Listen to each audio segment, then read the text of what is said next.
IIT Guwahati চহৰত এটা বিশাল আকৃতিৰ জোনবায়ে দৃষ্টি আকৰ্ষণ কৰিছে সকলোৰে। নাছাই তোলা আলোকচিত্ৰৰ আধাৰত নিৰ্মাণ কৰা হৈছে প্ৰকাণ্ড জোনবাইটো। IIT গুৱাহাটীত অনুষ্ঠিত হোৱা বিজ্ঞান মহোৎসৱৰ অন্যতম আকৰ্ষণ এই কৃত্ৰিম জোনবাইটো। বিজ্ঞান আৰু প্ৰযুক্তি মন্ত্ৰণালয়ৰ তত্ত্বাৱধানত আৰু পৃথিৱী বিজ্ঞান মন্ত্ৰণালয়ৰ সহযোগত অহা ৩ ডিচেম্বৰলৈ চলিব এই বিজ্ঞান মহোৎসৱ। ইতিমধ্যে IIT গুৱাহাটীত গঢ়ি তোলা হৈছে 4খনকৈ সায়েন্স ভিলেজ। প্ৰতিখন সায়েন্স ভিলেজত দেশৰ ভিন্ন প্ৰান্তৰ 600কৈ মুঠ 2400 ছাত্ৰ-ছাত্ৰীয়ে অংশগ্ৰহণ কৰিছে। আৰু এই বিষয়ে আমাক বিশেষভাৱে জনাব আমাৰ সংবাদদাতা দিগন্ত বৰদলৈ। এটা কবিতা আছে যে জোনবায়ে বেজি এটা দিয়ে বেজিনো কেলেই মুনাখিবলৈ। আপুনি যদি জোনবাই দেশলৈ যাবলৈ মন আছে তেনেহ'লে আপুনি নিশ্চিতভাৱে IIT গুৱাহাটীলৈ আহক। মই দেখুৱাইছোঁ এটা সুন্দৰ এনেধৰণৰ জোনবাই এটা ইয়াতে বনোৱা হৈছে।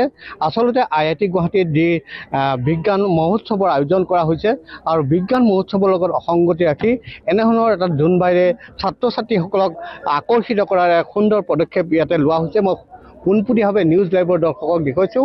এয়া হৈছে এটা সুন্দৰ জোনবাই আৰু এই জোনবাইক লৈ যিহেতু আমি বিভিন্ন ধৰণৰ কল্পনা কৰোঁ, জোনবাইক লৈ আমি বিভিন্ন ধৰণৰ কবিতা লিখোঁ, প্ৰবন্ধ লিখোঁ আৰু তাৰ মাজতে IIT গুৱাহাটীত এই সুন্দৰ পৰিৱেশ দেখিবলৈ পোৱা গৈছে। মই নিউজ লাইভৰ দৰ্শকক পোনপটীয়াভাৱে দেখুৱাইছোঁ। আৰু যিহেতু IIT গুৱাহাটীত আজিৰে পৰা অহা ৩ ডিচেম্বৰলৈ যিহেতু বিজ্ঞান মহোৎসৱক ব্যৱস্থা কৰা হৈছে আৰু বিজ্ঞান আৰু প্ৰযুক্তিবিদ্যাক অধিক জনপ্ৰিয় কৰাৰ উদ্দেশ্যে এই সুন্দৰ পদক্ষেপ লোৱা হৈছে। মই দেখুৱাইছোঁ এই ছাত্ৰ ছাত্ৰীসকল ইয়াত আহিছে। মই তেখেতসকলৰ সৈতে কথা পাতিম যে তোমালোক ক'ৰ পৰা আহিছা? পূজাৰ পৰা আহিছোঁ। পূজাৰ পৰা আহিছা। কেনেকুৱা লাগিছে IIT লৈ? বৰ ভাল লাগিছে ছাৰ। বৰ ভাল। কেতিয়াবা IIT লৈ আহিছিলানে? নহয়, আগতে অহা নাছিলোঁ। কি শিকিছা ইয়াতে? বহুতখিনি কথা শিকিবলৈ পাইছোঁ ইয়াতে, চন্দ্ৰৰ বিষয়ে আৰু এইবিলাক দেখি পেলাই বৰ ভাল লাগিছে।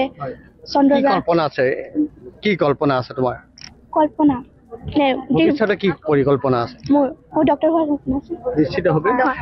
কি ক'বা, কেনেকুৱা লাগিছে IITত? বহুত ভাল লাগিছে।